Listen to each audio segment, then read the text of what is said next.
তার মানে বহুত্ববাদের নীতিমালা অনুযায়ী বাংলাদেশ চলবে, একাত্মবাদের নীতিমালা অনুযায়ী বাংলাদেশ চলবে না।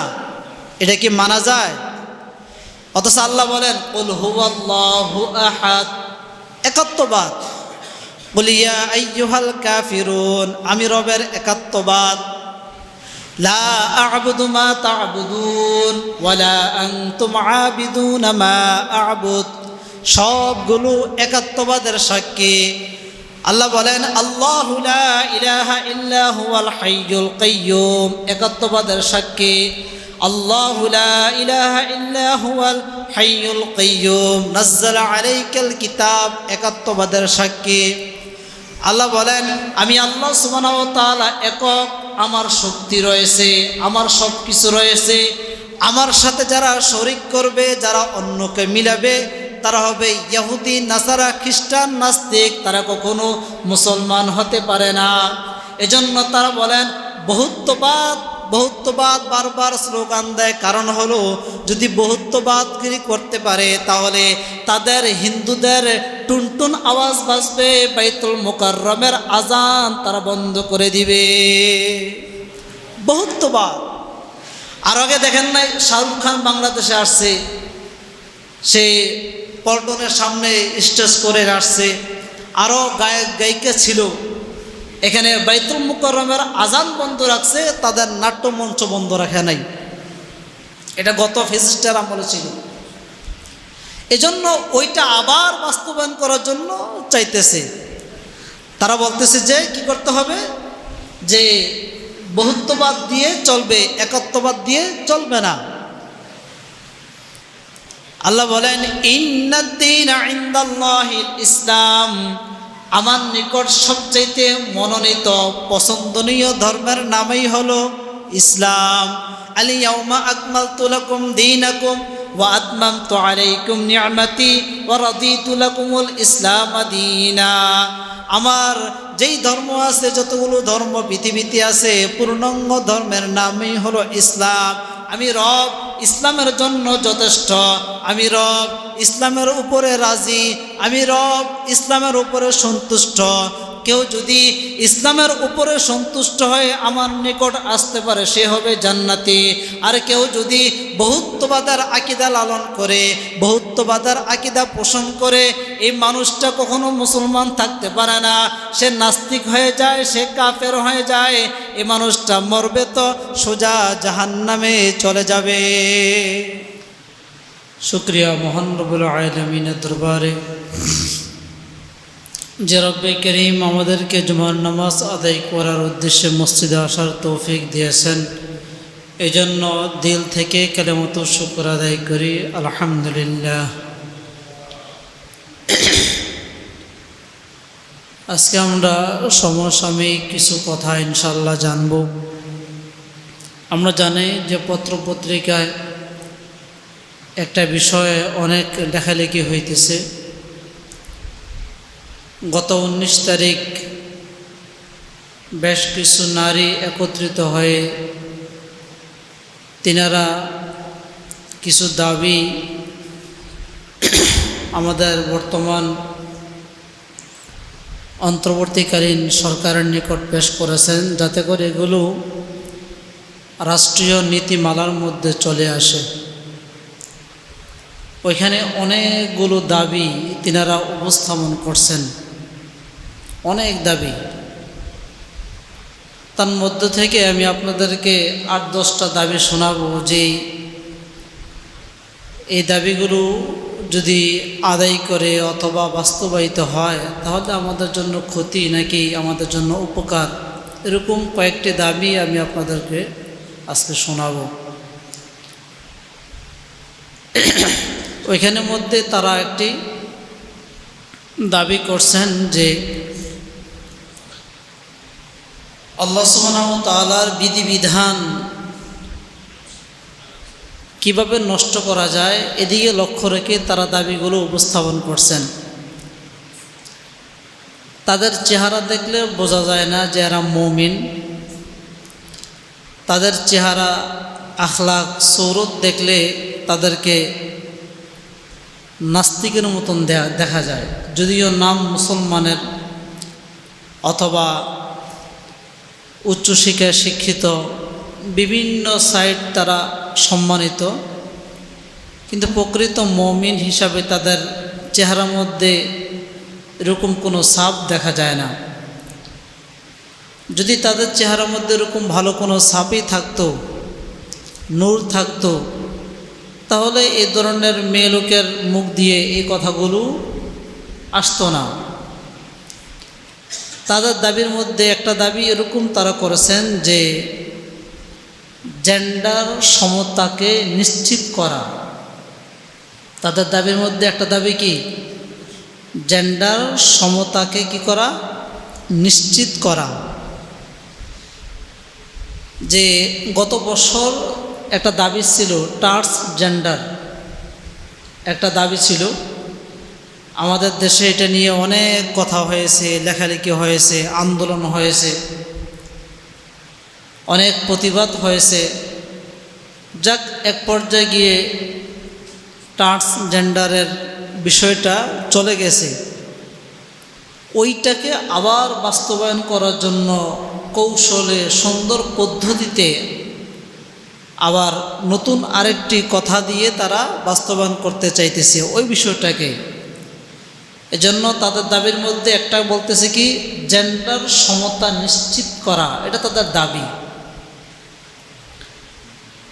অথচ আল্লাহ সুবহানাহু ওয়া তাআলা পবিত্র কালামে পাকের মধ্যে বলছে যে আমার সৃষ্টির মধ্যে কোনো পরিবর্তন নাই।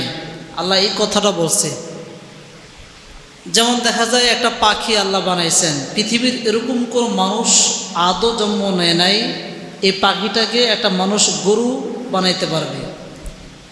আছে এরকম কোনো মানুষ? কেউই নাই। আল্লাহ সুবহানাহু ওয়া তাআলা একটা ছাগল বানাইলেন, পৃথিবীতে এরকম কোনো মানুষ নাই এই মানুষটা, এই যে ছাগলটাকে বাঘ বানাবে এরকম কোনো মানুষ এখনো জন্ম নেয় নাই। রব বলেন লা তাবদীলা লিখালকিল্লাহ, আমার সৃষ্টির মধ্যে কোনো পরিবর্তন নাই। আমি আল্লাহ যাকে যেটা বানাই ওইটাই হয়। আমি যদি বাঘ বানাই বাঘই থাকে, আমি যদি কুকুর বানাই কুকুরও থাকে, আমি যদি শিগাল বানাই শিগালই থাকে, আমি যদি হাঁস মুরগি বানাই হাঁস মুরগি থাকে, আমি যদি পুরুষ বানাই সে পুরুষই থাকবে, আমি যদি মহিলা বানাই সে মহিলাই থাকবে। তাহলে পুরুষ মহিলা হবে, মহিলা পুরুষ হবে। আল্লাহ সুবহানাহু ওয়া তাআলা বলেন এটা কখনো সম্ভব না, কখনো কিনা সম্ভব না। কিন্তু তাদের দাবি হলো জেন্ডার সমতা নিশ্চিত করা। তার মানে পুরুষ যে অধিকারে চলবে, যে স্বাধীনভাবে চলবে, যে নীতি নিয়ে চলবে, একটা মহিলা ওই স্বাধীনতা, ওই নীতি, ওই অধিকারে চলবে। নাউজুবিল্লাহ। এটা তাদের কথা, এটা তারা চায় সংসদে বাস্তবায়ন করার জন্য। অথচ আল্লাহ বলেন যে এটা কখনো সম্ভব না। আল্লাহ বলেন লা তাবদীলা লিখালকিল্লাহ, সৃষ্টির মধ্যে পরিবর্তন করার অধিকার কারোই নাই। তাহলে এই যে একটা কথা জেন্ডার পরিবর্তন, এই কথাটা কোরআনের সাথে সংঘর্ষ। কোরআনে বলে একটা, তাদের দাবি হলো আরেকটা। এজন্য কোরআনের সাথে সংঘর্ষ হওয়ার কারণে, হাদিসের সাথে সংঘর্ষ হওয়ার কারণে এ ধরনের আইন বাস্তবায়ন করা যাবে না, কখনো যাবে না। আল্লাহ বলেন ওয়াক্কালা ফির রিহমি মালাকা, যখন নাকি পিতার পৃষ্ঠ থেকে যখন নাকি মায়ের ওদরে নাপাক বীর্য যায়, নাপাক পানি যখন প্রবেশ করে, ঠিক আমি ওই নাপাক পানির সাথে একটা ফেরেশতা পাঠিয়ে দেই। আল্লাহ বলেন আমি ওই নাপাক পানির সাথে একটা ফেরেশতা কি করি? পাঠিয়ে দেই। এই নাপাক পানিটা 40 দিন ওইখানে ঘোরাঘুরি করে, 40 দিন ওইখানে ঘোরাঘুরি করে নাপাক পানিটা ঘুরতে থাকে। আর ফেরেশতা রবকে বলতে থাকে হে আল্লাহ আমি এখন কি করব? আয় রব, নুতফা, এই যে নাপাক পানি, এই নুতফাটাকে আমি এখন কি করব? এটা কি মায়ের হাঁটাচলার মধ্যে বাইর করে দেব, নাকি এটা এখানে রাখবো, নাকি এটাকে নষ্ট করে ফেলবো, এরকম বারবার রবকে প্রশ্ন করতে থাকে কে? ফেরেশতা। আল্লাহ সুবহানাহু ওয়া তাআলা বলেন যে তুমি এই নাপাক পানিটাকে আয় রব্বি, আল্লাহ সুবহানাহু ওয়া তাআলা তাকে বলেন যে তুমি নাপাক পানিটাকে আলাকা রক্তে পরিণত করো। 40 দিন থাকার পরে তুমি এটাকে কি করো? রক্তে পরিণত করো, রক্ত বানাও।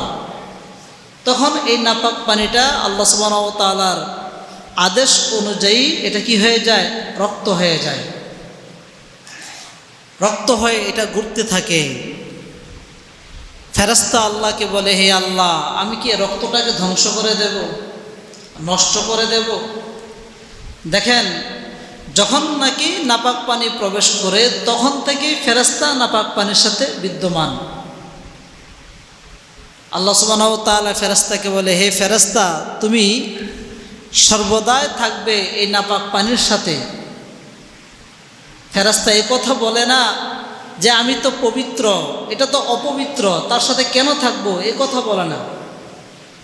রবের বিধান যে তুমি এখানে থাকবে, ফেরেশতা এখানেই আছে। যখন নাকি রক্ত পরিণত হয় তখন ফেরেশতা আবার বলে, আয় রব্বি মুদআ, আমি কি এটাকে চর্বি বস্তু পরিণত করে দেব, আমি কি এটাকে গোশতে পরিণত করে দেব? আল্লাহ সুবহানাহু ওয়া তাআলা বলেন, হ্যাঁ, তুমি এটাকে রক্তটাকে গোশত বানাও। এরকমভাবে আস্তে আস্তে আস্তে আস্তে এটা কি হয়ে যায়? গোশতে পরিণত হয়ে যায়। হাদিসের মধ্যে বলা হয়, ফাইদা আরাদাল্লাহু আন ইয়াকদা খালকাহা, আল্লাহ সুবহানাহু ওয়া তাআলা যদি চায় তাকে একটা সৃষ্টি পরিণত করতে, তখন সিদ্ধান্ত দিয়ে দেয় যে এটাকে একটা বস্তু পরিণত করো, এটাকে একটা ভালো একটা বস্তু কি করো? পরিণত করো, আস্তে আস্তে এটাকে বড় করো। এক পর্যায়ে গিয়ে ফেরেশতার তদারকির মাধ্যমে এটা আস্তে আস্তে কি হয়? বড় হয়। আল্লাহ বলেন, ফামার রিজক আমাল আজাল, যে তার জন্য নির্দিষ্ট পরিমাণ রিজিক বরাদ্দ করো এবং তার সময়সীমা বরাদ্দ করো। সে পৃথিবীতে কতদিন খাবে, কতদিন পৃথিবীতে বাঁচবে, এটা বরাদ্দ করো তোমরা। ফেরেশতা তার জন্য এগুলো সব বরাদ্দ করে রাখে। আল্লাহ সুবহানাহু ওয়া তাআলা বলেন, ফায়ুক্তাবু কাযালিকা ফি বাতনি উম্মিহি, তার মায়ের উদরে থাকতেই তার জন্য সব কিছু বরাদ্দ হয়ে যায়।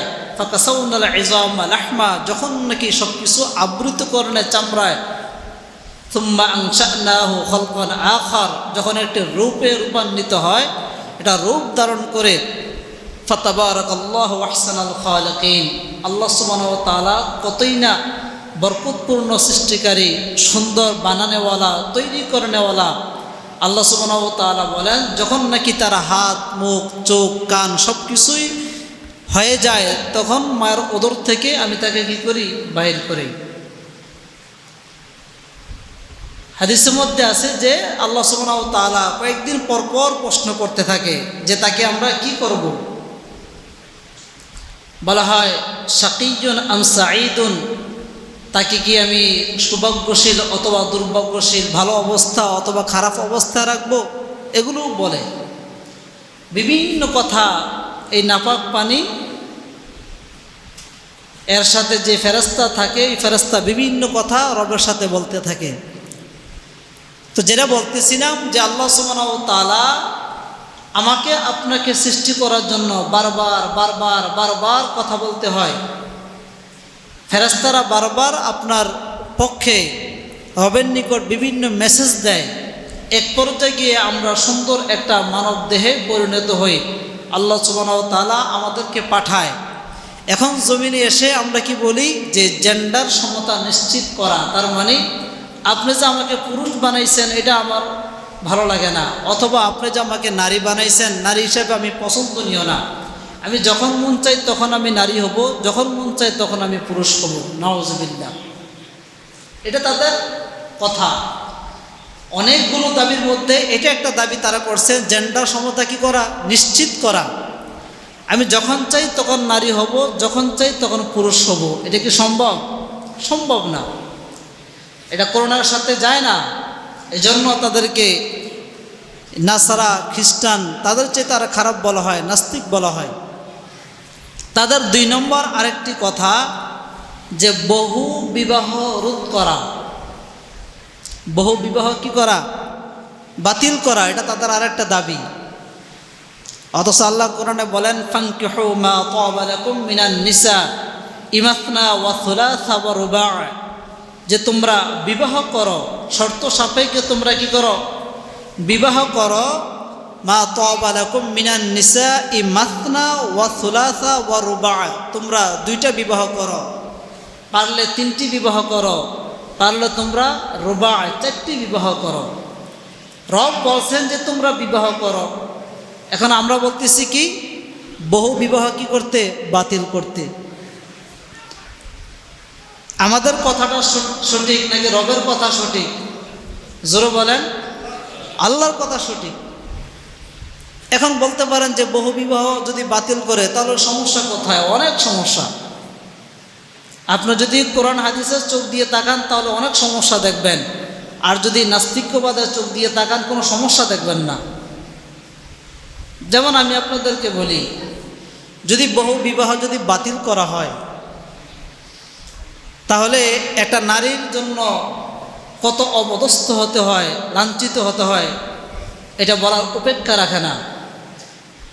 যেমন যে যুদ্ধগুলো সংগঠিত হয়েছে, এই যুদ্ধগুলো পুরুষরা করছে নাকি নারীরা করছে? যতগুলো যুদ্ধ পুরুষরা করছে। এখন যে মানুষ ইসলামের জন্য জীবন দিতেছে, পুরুষ দিতেছে নাকি নারী দিতেছে? পুরুষ দিতেছে। মনে করেন একটা যুদ্ধের মধ্যে 5,000 10,000 মানুষ যুদ্ধে অংশগ্রহণ করলো, ওইখান থেকে 2,500 মানুষ শহীদ হয়ে গেল। এই 2,500 মানুষের স্ত্রী বিধবা হয়ে গেল, তাদের করণীয় কি? তাদের ভরণ পোষণের দায়িত্ব কে দিবে? তাদের বাচ্চা যারা আছে পরিবার পরিবর্গে, তাদের দায়িত্ব কে নেবে? এই যে মহিলাগুলো আছে, এই মহিলাগুলোর অবস্থা কি হবে? হাদিসের মধ্যে আছে কিয়ামতের আগে যে পুরুষদের তুলনায় নারীদের সংখ্যা বেশি হবে, এটা হাদিসে আছে। আপনি যতই কিছু করেন না কেন, যাই আপনি হন না কেন, আপনার কথা সত্য হবে না, হাদিসের কথাই সত্য হবে। রসুল বলেন যে পুরুষের চাইতে নারীদের সংখ্যা বেশি হবে। এখন মনে করেন পুরুষ হলো 1 লক্ষ, নারী হলো 4 লক্ষ। এখন কি 1 লক্ষ পুরুষ 1 লক্ষ নারীকে বিবাহ করবে, বাকি 2 লক্ষ নারীর অধিকার কে দিবে? কে নিবে 2 লক্ষ নারীর অধিকার? দায়িত্ব নিবে কে? কেউ দিবে? দিবে না। তো তখন কি হবে? তখন কিছু চরিত্রহীন কিছু পুরুষ তাদেরকে ভোগ করবে। তারা বিভিন্নভাবে রাত কাটাবে, বিভিন্নভাবে ইজ্জত সম্মান নষ্ট করবে। দেখা যাবে পতিতালয়ে যাবে ক্ষুধার তাড়নায়, ক্ষুধার তাড়না নিজের সম্মান বিক্রি করবে, ক্ষুধার তাড়না নিজের ইজ্জত সম্মান হায়া সব কিছু বিক্রি করে দিবে। কিসের কারণে? এই যে তার অধিকারে যে স্বামী ছিল, ওই স্বামী পরিপূর্ণভাবে না পাওয়ার কারণে সে হায়া লজ্জা অর্থের বিনিময়ে অন্যের কাছে বিক্রি করে দিবে। এগুলো বিভিন্ন সমস্যা। এই জন্য আল্লাহ সুবহানাহু ওয়া তাআলা অনেক বান্দার প্রতি অনেক বিষয় খেয়াল করে আল্লাহ রব বলেন যে তোমরা ফানকিহু মা তাবা লাকুম মিনান নিসাই মাসনা ওয়া সুলাসা ওয়া রুবা', তোমাদের অধিকার আছে 1টি বিবাহ করার, অধিকার আছে শর্ত সাপেক্ষে 2টি বিবাহ করার, অধিকার আছে তোমাদের 3টি বিবাহ করার, অধিকার আছে তোমাদের 4টি বিবাহ করার। আর এখন নারীবাদীরা কি বলে? বহু বিবাহ বাতিল করতে হবে, এটা নারীবাদীরা বলে। মানে তার অধীনে স্বামী না থাকলে তো যা চায় তাই করতে পারবে। সে তো মুসলমানের ভালো চায় না, এটা নারী জান্নাতে যাক এটা চায় না। সে চায় তাকে যত মানুষ আছে যাদের ইচ্ছা, যাদের কাছে যাওয়ার ইচ্ছা সে তাদের কাছেই যাবে, যে ভোগ করা দরকার তাকে ভোগ করবে, এটা তাদের চাহিদা। এজন্য তারা বহু বিবাহের উপরে কলম ধরেছে। এজন্য বলছে বহু বিবাহ কি করতে, বাতিল করতে। তাদের আরেকটা দাবি করেছেন যে মাসিক অবস্থায় মিলন এটা কুসংস্কার, তা বাদ দিতে হবে। তাদের এটাও একটা দাবি যে মাসিক অবস্থায় স্বামী স্ত্রী সহবাস করা, মিলন করা এটা কুসংস্কার, এটা কি করতে হবে, বাদ দিতে হবে। নাউজুবিল্লাহ কইতেন না, এটা তাদের কথা। অথচ আল্লাহ বলেন ওয়ায়াসআলুনাকা আনিল মাহিদ কুল হুয়া আযান ফা'তাজিলুন নিসা আফিল মাহিদ ফালা তাকরাবুহুন্না হাত্তা ইয়াতহুরনা ফা'তুহুন্না মিন হাইতু আমারাকুমুল্লাহ ইন্নাল্লাহা ইউহিব্বুত তাওয়াবিনা ওয়া ইউহিব্বুল মুতাতাহহিরিন। আল্লাহ সুবহানাহু ওয়া তাআলা নবীজিকে বলেন, হে নবী, যদি আপনাকে বলে ওয়ায়াসআলুনাকা আনিল মাহিদ, হায়াজ সম্পর্কে, নেফাস সম্পর্কে যদি আপনাকে কেউ প্রশ্ন করে, আপনি বলবেন কুল হুয়া আযান, এটা খুব কষ্টদায়ক জিনিস, এটা কি অনেক কষ্টদায়ক জিনিস। ফা'তাজিলুন নিসা আফিল মাহিদ, হায়াজ অবস্থায় তোমরা মহিলাদের কাছে যেও না, মহিলা থেকে তোমরা দূরে থাকো। ওয়ালা তাকরাবুহুন্না ফা'তুহুন্না মিন হাইতু আমারাকুমুল্লাহ, রবের নির্দেশ অনুযায়ী তোমরা মহিলাদের কাছে যেও না, এর দূরে থাকো। ইন্নাল্লাহা ইউহিব্বুত তাওয়াবিনা ওয়া ইউহিব্বুল মুতাতাহহিরিন, রব তওবাকারীকে ভালোবাসে, পছন্দ করে। তার পাশাপাশি যারা নাকি পবিত্রতা অবস্থায় জীবনযাপন করে, রব তাদেরকেও ভালোবাসে, তাদেরকেও পছন্দ করে। আল্লাহ বলেন যে হায়াজ অবস্থা মহিলার কাছেই না যাইতে। আর তারা কি বলে, তারা বলে যে হায়াজ হোক, নেফাস হোক, কোনো দেখার বিষয় না, সর্ব অবস্থায় মহিলাদের সাথে মিলন করা যায়। নাউজুবিল্লাহ। সরাসরি কোরআনের আয়াতের বিপক্ষে চলে যায়, সরাসরি আয়াতকে অস্বীকার করে। অথচ আল্লাহ সুবহানাহু ওয়া তাআলা বলেন যে একটা নারীর অনেক সমস্যা, একটা নারীর অনেক সমস্যা, হাজারো সমস্যা দূর করার জন্য এই হায়াজ নেফাস আল্লাহ সুবহানাহু ওয়া তাআলা দিয়েছেন। আল্লাহ চাইলে তো পুরুষকেও হায়াজ দিতে পারত, যদি রব চাইতো দিতে পারতো না, দিতে পারতো। কি জন্য দেয় নাই? যে আমাদের প্রয়োজন নাই এজন্য দেয় নাই। তাদেরকে কি জন্য দিয়েছে? প্রয়োজন আছে বিধায় তো দিয়েছে। এখন নতুন কমিশন হয়ে দাবি করছে যে হায়াজ অবস্থায় কি করা যায়, সহবাস করা যায়। এজন্য এই দাবি প্রত্যাখ্যান করতে হবে।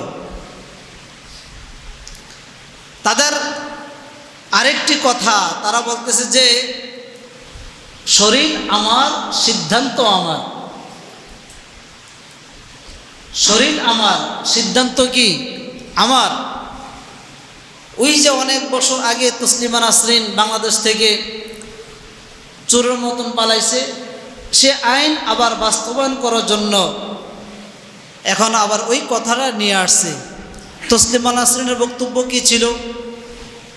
একটা বই লেখছে, ওই বইয়ের মধ্যে তার বক্তব্য ছিল এই যে আমি বিবাহ একটা করব, দুইটা করব, তিনটা করব, অথবা বিবাহ নাই করব, কিন্তু আমার উদরে, আমার পেটে কার বাচ্চা নেব, কার সন্তান নেব, এটা আমার স্বাধীনতা। নাউজুবিল্লাহ, এটা তার বক্তব্য। আমার উদরে কার বাচ্চা নেব, কার সন্তান আমার উদরে যাবে, এটা আমার স্বাধীনতা, এটা কারো স্বাধীনতা না। এর উপরে হস্তক্ষেপ করার অধিকার কারো নাই, এটা তসলিমা নাসরিনের বক্তব্য। এই জন্য তারা এই কলম আবার পুনরায় ফিরে আনছে, আনার পরে বলতেছে যে শরীর আমার, সিদ্ধান্তটা আমার। আমি কোথায় যাব, কোথায় রাত্রি যাপন করব, কার সন্তান আমার উদরে থাকবে, এটা আমার স্বাধীনতা, বিবাহ হোক অথবা না হোক। অথচ কোরআন কি এটা বলে? কোরআন তো এটা বলে না। কোরআন তো বলে তুমি যদি বৈধভাবে বিবাহ অবস্থায় তুমি মিলন করো, সওয়াবের কাজ, নেকের কাজ। বিবাহ বাতিল অবস্থায় যদি তুমি এগুলো করো তাহলে জিনার কাজ। আয-যানি ওয়াজ-যানিয়াতু ফানকিহু মা, কোরআন তো বলে তোমাকে দোররা দিতে, 100 দোররা 80 দোররা দিয়ে তোমাকে বিদায়ী করে দিতে, এটা কোরআনের শাসন। যদি তুমি অন্যের সাথে বিবাহ অবস্থাও যদি অন্যর এখানে যাও, তোমাকে সঙ্গে দিতে বলছে, পাথর চাপা দিয়ে নিক্ষেপ তোমাকে হত্যা করতে বলছে, শুলিতে চড়াইতে বলছে, এটা কোরআনের বিধান। অথচ কোরআনের সবগুলো বিধানকে উপেক্ষা করে সে এক সাইডে রেখে দাবি করতেছে যে শরীর আমার, স্বাধীনতা আমার, এটা বাস্তবায়ন করতে হবে রাষ্ট্রীয়ভাবে। তাদের আরেকটা দাবি হলো যে তারা বলে পুরুষ যদি তালাক দেয় জরিমানা দিয়ে তালাক দিতে হবে, আর নারী যদি তালাক দেয় তাহলে কোনো জরিমানার প্রয়োজন নাই। বুঝছেন হিসাব? একটা পুরুষ যদি তালাক দেয় তাহলে জরিমানা, কি পরিমাণ জরিমানা? তাদের চাহিদা যেই পরিমাণ ওই পরিমাণ জরিমানা। এবং তারা নিচে দিয়ে আরেকটা শর্ত লেগেছে যে পুরুষের ইনকাম অনুযায়ী ওইখান থেকে 20% যতটুকু, যত কোটি টাকা আসবে অতটুকু জরিমানা। এই নীতিমালা লেখে তারা দিছে যে পুরুষ যদি কোনো নারীকে তালাক দেয় তাহলে এই পরিমাণ জরিমানা দিয়ে তালাক দিতে হবে, আর নারী যদি তালাক দেয় কোনো জরিমানা লাগবে না। তাদের আরেকটি কথা তারা বলতেছে যে যৌন কর্মকে শ্রমিক হিসাবে স্বীকৃতি দিতে হবে, যৌন কর্মকে শ্রমিক হিসাবে স্বীকৃতি দিতে হবে। মানে তাদের আপনার প্রত্যেকটা কথা হয়তো কোরআনের সাথে সাংঘর্ষিক অথবা হাদিসের সাথে সাংঘর্ষিক, অন্যথায় ইজমার সাথে সাংঘর্ষিক, অন্যথায় কিয়াসের সাথে সাংঘর্ষিক, প্রতিটি কথা। এখন তারা যৌন কাজ করবে, অবৈধ মেলামেশা করবে, এটা নাকি শ্রমিকের কাজ।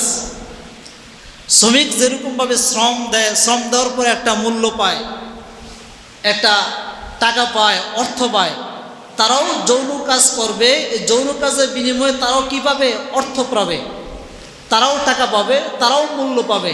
এটা নাকি শ্রমিকদের একটা অধিকার, যে মানুষ বিভিন্ন কাজ করে, বিভিন্ন দিন মজুরি কাজ করে যেরকমভাবে শ্রমিকের অধিকার নিয়ে বসবাস করে, একটা মহিলা যৌন কাজ করে সেও শ্রমিকের অধিকার নিয়ে বসবাস করবে।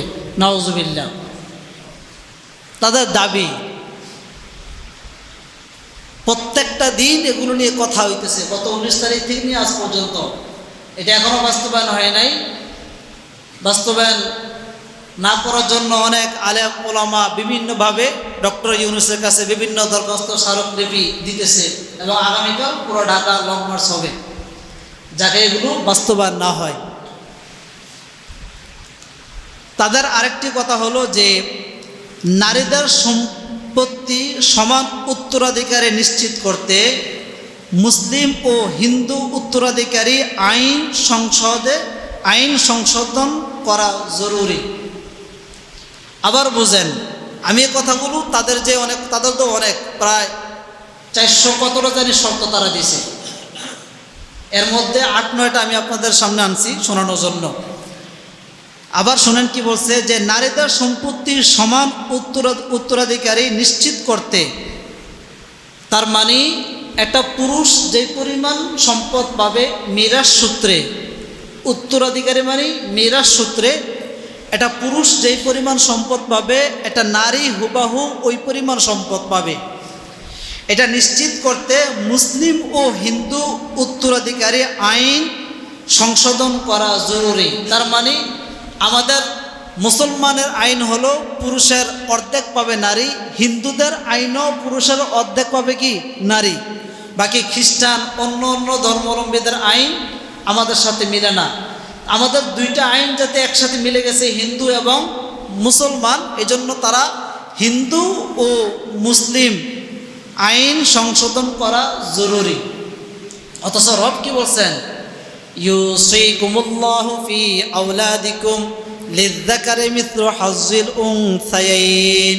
আল্লাহ বলছেন যে পুরুষের অর্ধেক পাবে কে? মেয়ে, নারী। পুরুষের অর্ধেক পাবে নারী। পুরুষ যদি পায় 4 টাকা, নারী পাবে 2 টাকা। পুরুষ যদি পায় 10 টাকা, নারী পাবে কত? 5 টাকা। তারা বলতেছে পুরুষ যদি পায় 10 টাকা, নারীও পাবে কত? 10 টাকা। মানে এরা রবের চাইতে বেশি বুঝে, আল্লাহর চাইতে তারা কি বেশি বুঝে। এজন্য বলতেছে যে সংসদে এটা কি করতে হবে? বাস্তবায়ন করতে হবে। তাদের আরেকটা বক্তব্য হলো যে যেহেতু রাষ্ট্র একটি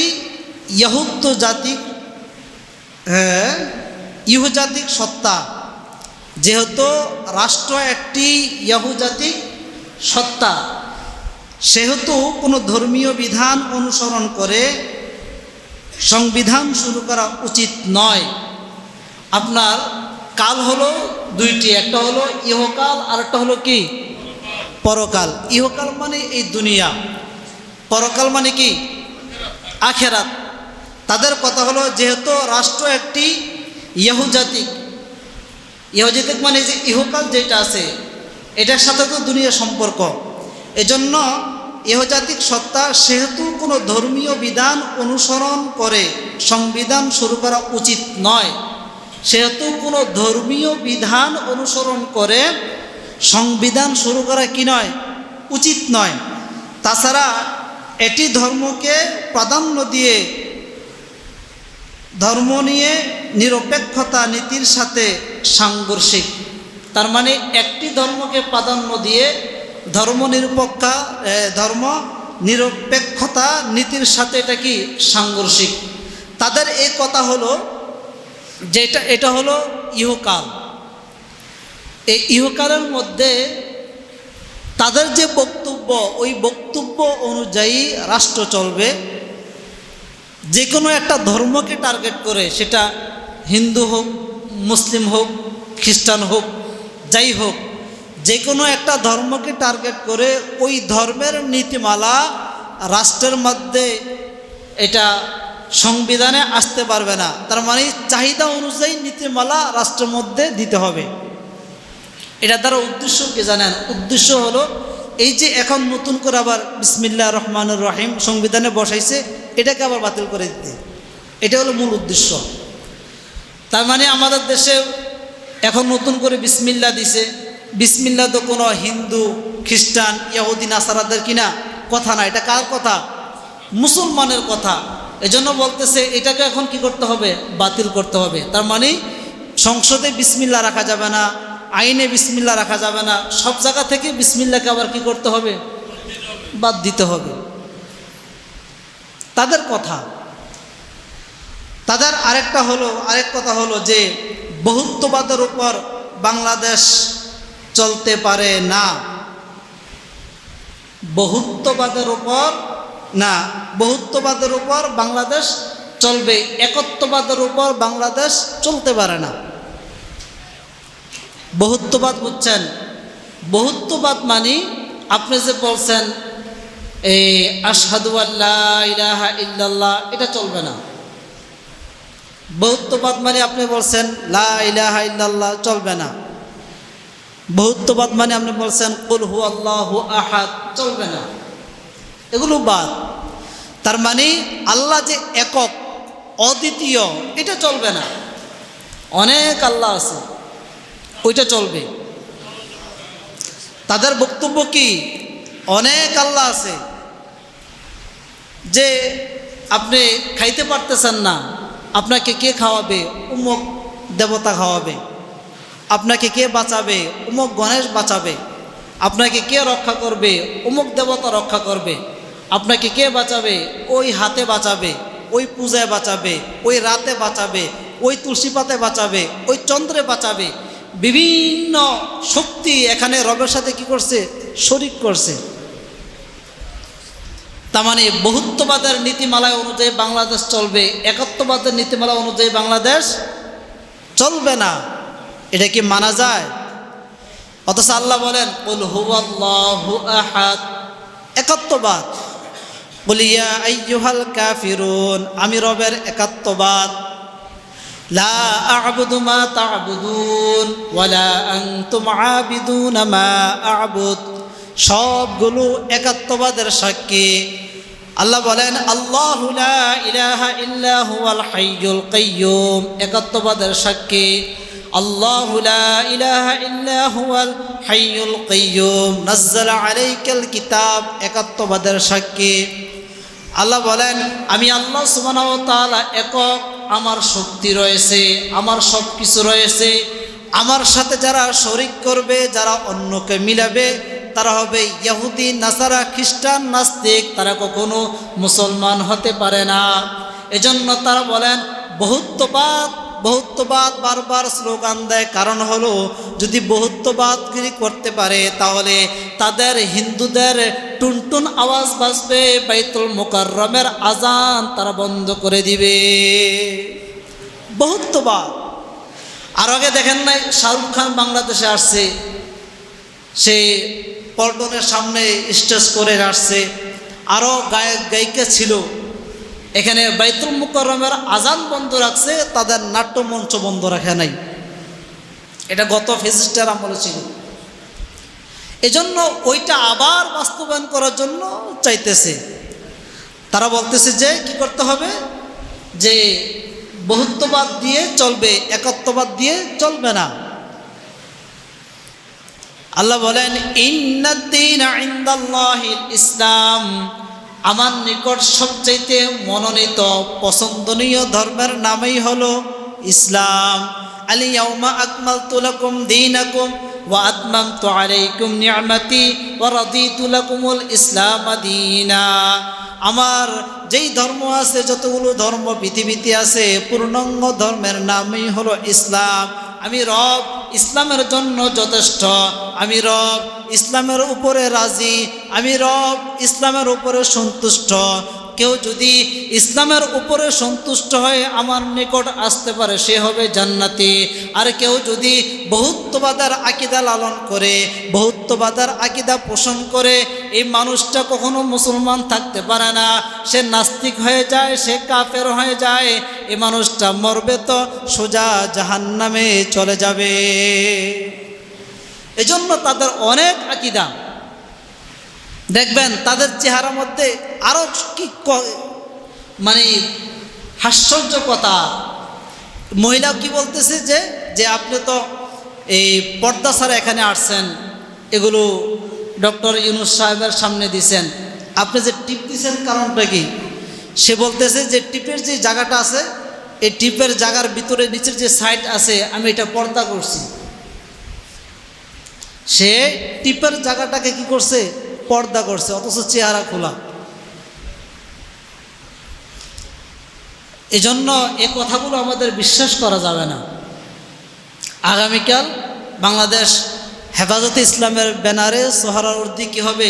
সংবাদ সম্মেলন হবে, সমাবেশ হবে, যাতে করে এ আইন বাস্তবায়ন না হয়।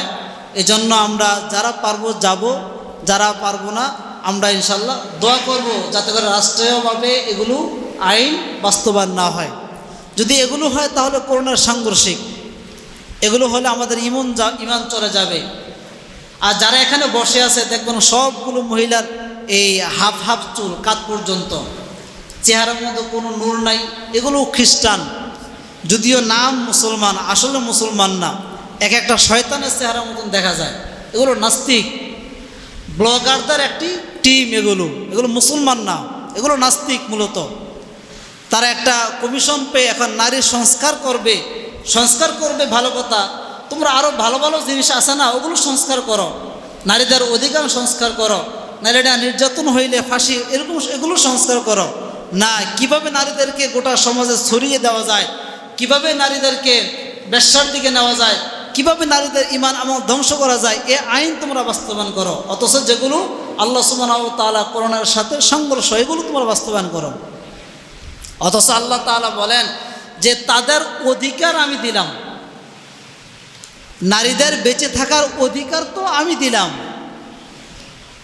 এক সময়তে এরকম অবস্থা ছিল, যখন মানুষ শুনতো যে নারী জন্মগ্রহণ করছে, তখন সে পালিয়ে যেত। এরকম ছিল না আগে?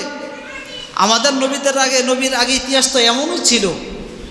তাদেরকে এই স্বাধীনতা কে দিল? পর্দার স্বাধীনতা কে দিল? হিজাবের স্বাধীনতা কে দিল? বাঁচার স্বাধীনতা কে দিল? থাকার স্বাধীনতা কে দিল?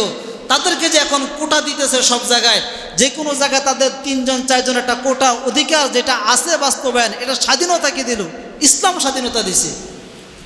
যে ইসলাম তোমাদেরকে বাঁচার স্বাধীনতা দিছে, তোমরা এখন ওই ইসলামকে সমূলে ধ্বংস করতে চাও। অথচ আল্লাহ বলেন ওয়াইদা বুশিরা আহাদুহুম বিল উনসা যাল্লা ওয়াজহুহু মুসওয়াদ্দা ওয়া হুয়া কাযীম, যখন নাকি তাদের নিকট এ সংবাদ আসতো, বুশিরা আহাদুহুম বিল উনসা, যে তোমার ঔরসে একটা নারী পুরুষ জন্মগ্রহণ করছে, যখন এই সংবাদ আসতো কি হইতো? যাল্লা ওয়াজহুহু মুসওয়াদ্দা, তাদের চেহারাটা কালো হয়ে যেত, ওয়া হুয়া কাযীম, তারা সংকীর্ণ হয়ে যেত, কষ্ট পাইতো, দুঃখ পাইতো। কি জন্য? ইয়াতাওয়ারা মিনাল কওমি মিন সুই মা বুশিরা বিহি আইয়ুমসিকুহু আলা হুনিন আম ইয়াদুসসুহু ফিত তুরাব আলা সাআ মা ইয়াহকুমুন। এইজন্য যে তারা চাইতো যে আমি এই সন্তানকে নিয়ে এখন কোথায় যাব?